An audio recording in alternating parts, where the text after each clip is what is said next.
Então vamos começar a falar mais um assunto que aparece bastante nas constelações familiares e tem a ver com a dificuldade de nós termos amor próprio. Então, uma das coisas mais lindas que a constelação nos dá oportunidade é que a gente saia do mental, da moral, da dualidade, para que a gente vá para o amor incondicional. Esse é um processo de evolução de todos nós, seres humanos, né? Que é um processo bem lindo de se viver. Mas quando a gente tem dificuldade em relação ao amor próprio, o que os nossos pais, né, sentiam quando nos olhavam? Será que quando a nossa mãe nos olha ou nos olhava, ela falava, puxa, que o meu filho tem uma parte de mim e tem uma parte do homem que eu me relacionei, ou que eu escolhi para ser o pai dessa criança. E eu, quando olho o meu filho, eu amo o meu filho, porque amo o meu marido no meu filho. Ou a mulher pode olhar para o filho, né? Ou o homem pode olhar para a filha ou para o filho, e o homem pode olhar para o filho e dizer, né? E sentir, nossa, quando eu olho esse filho, eu vejo um pouco de mim e um pouco dessa mulher. E amo o meu filho quando eu vejo que ele tem parte dessa mulher, que eu amei ou amo. Agora, o que acontece muitas vezes? Muitas vezes os pais olham para um filho e falam, puxa, essa parte que se parece com o outro eu odeio no meu filho. Nossa, você é a cara do seu pai. Né? Ou então, puxa, você tem o jeito do seu pai. Ou você tem o jeito da sua mãe. Nossa, parece com a sua mãe. Olha como você é teimoso igual a ela, ou como você é preguiçoso igual ao seu pai, ou como, enfim. Estes olhares vão fazendo com que o filho cada vez mais reforce aquilo que um dos pais tem dificuldade de olhar no outro. Então é um assunto meio, parece complexo, mas não é. O amor próprio ele só pode acontecer quando eu aceito em mim o meu pai e a minha mãe. Mesmo que os meus pais não tenham aceitado isso em mim. Então, de repente, a minha mãe me critica porque eu pareço mais com o meu pai. E ela não aceita essa parte em mim. E, de repente, eu me torno mais o meu pai do que ela. Porque eu reforço isso ainda mais, né?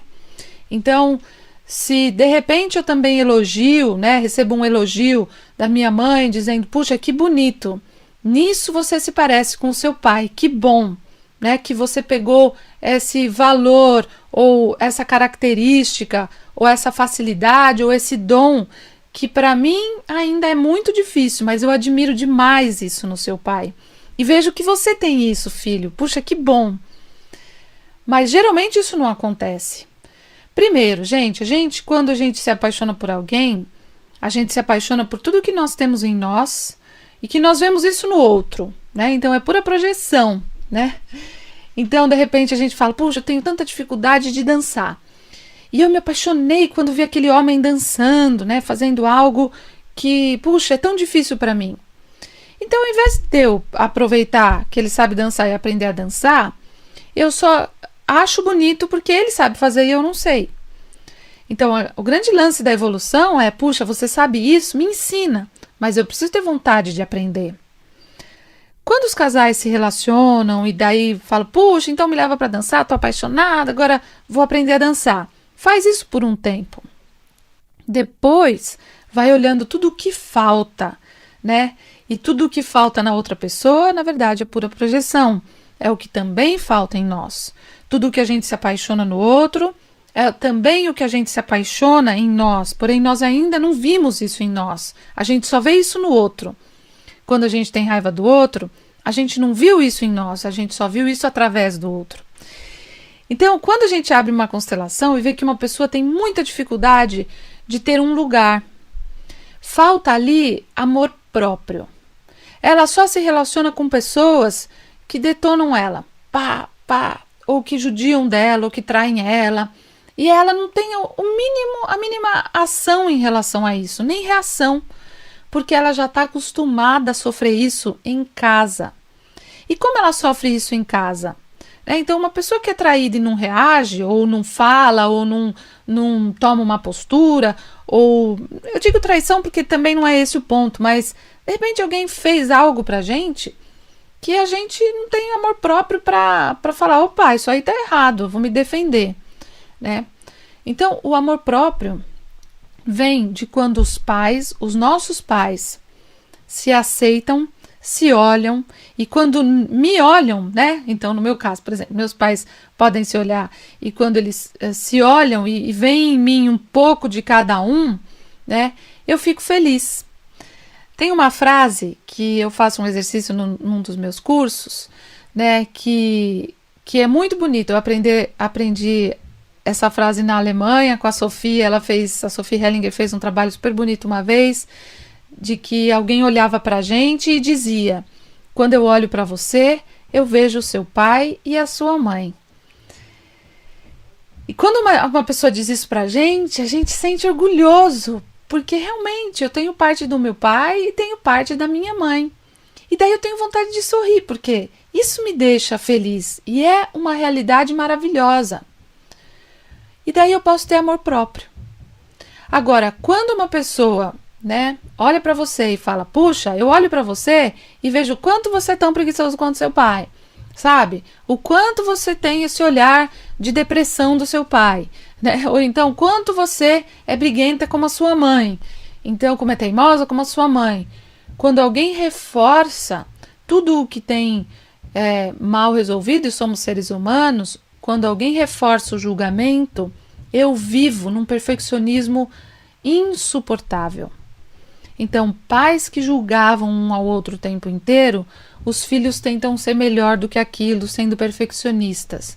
E a vida para, porque o perfeccionista, ele não anda, né? O perfeccionista fica tão ligado em coisas que não... Sabe assim, o bonde passou... O bonde não, né? Não existe mais bonde. O trem passou, a história passou. A coisa já aconteceu e a pessoa tá ali. Ela tá fora do tempo. O perfeccionista fica totalmente fora do tempo. Então é importante a gente ver que o nosso perfeccionismo é uma falta de amor próprio. A gente pode sim aperfeiçoar as coisas, nos entregarmos no agora, né? Isso é que é legal. A gente está aqui, o agora, eu estou aqui fazendo esse programa, né? Gravando esse vídeo, e quando eu faço isso, eu estou aqui inteira, fazendo o meu melhor. Agora, quando eu falo, olha, então, eu precisava ter feito isso de uma forma diferente, então, deixa eu ler, que acho que fica mais certo aquilo que eu vou fazer, eu perco o fluxo natural. E daí, perdendo o fluxo natural, eu perdi o meu amor próprio. E muita gente perde e se perde, né, porque não consegue ser autêntico. Hoje em dia, gente, não dá mais pra gente viver igual, né? Várias pessoas, todo mundo igualzinho. As empresas querem coisas diferentes, as pessoas querem inovação. Sabe por quê? Porque a gente quer o diferente, quer o único. E nós somos seres únicos. Então, ter amor próprio significa olhar para você e dentro de você aceitar que você tem o seu pai e a sua mãe. Se a sua mãe impediu que você se aproximasse do seu pai, ou se o seu pai te impediu de você aproximar da sua mãe, então isso é problema. Quando a gente consegue conectar isso com amor, o que eles não conseguiram fazer, mas eu dentro de mim aceito que eu tenho meu pai e a minha mãe, eu posso ter amor próprio, de onde eu vim. As pessoas que negam de onde ela veio, porque ela tem vergonha de onde ela veio, elas vão querer se tornar o quê? Pessoas importantes. Importantes para quem?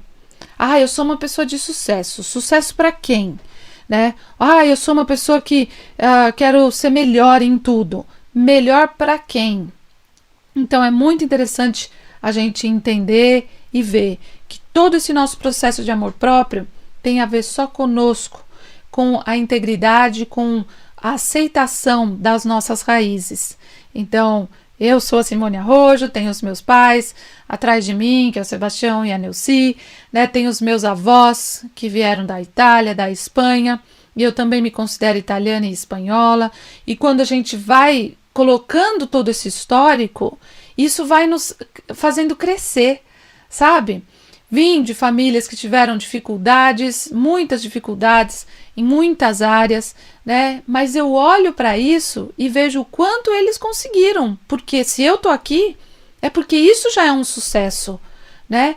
Eles tiveram sucesso, porque se eu tô viva, é porque eles fizeram muitas coisas, atravessaram o oceano, eles tiveram dificuldade com o idioma quando chegaram aqui, né? E hoje eu posso atravessar o oceano, ir e vir, e faço isso em homenagem a eles também, e posso ter mais facilidades porque eles plantaram para que eu tivesse, e assim eu posso fazer para que as próximas gerações também possam ter. Então, gente, amor próprio significa eu tenho o meu lugar sagrado na minha família. Quando você encontra o seu lugar sagrado, é porque você encontrou o seu sagrado. E daí a nossa família fica leve para nós. Famílias que ainda pesam nos ombros, pessoas que têm dificuldade, dores nos ombros, no pescoço, famílias que ainda pesam demais para a gente, é porque nós ainda não conseguimos olhar o sagrado da vida deles, o sagrado da nossa vida, perceber no nosso corpo que nós temos todos eles, perceber que tudo que nós temos aqui, eles têm a energia deles, e que quando eu também for embora, muitos vão sentir isso que eu deixei. Então isso faz muita diferença. Então amor próprio significa olhar para você e dizer: eu vejo em mim o meu pai e a minha mãe. E quando você olhar para o seu marido, você pode dizer para ele: eu vejo em você o seu pai e a sua mãe. E olhar para o seu filho e dizer: eu vejo você, um pouco de mim e um pouco do seu pai. E fico feliz que você tenha nós dois no seu corpo, na sua vida e nas memórias que vocês também ainda vivem.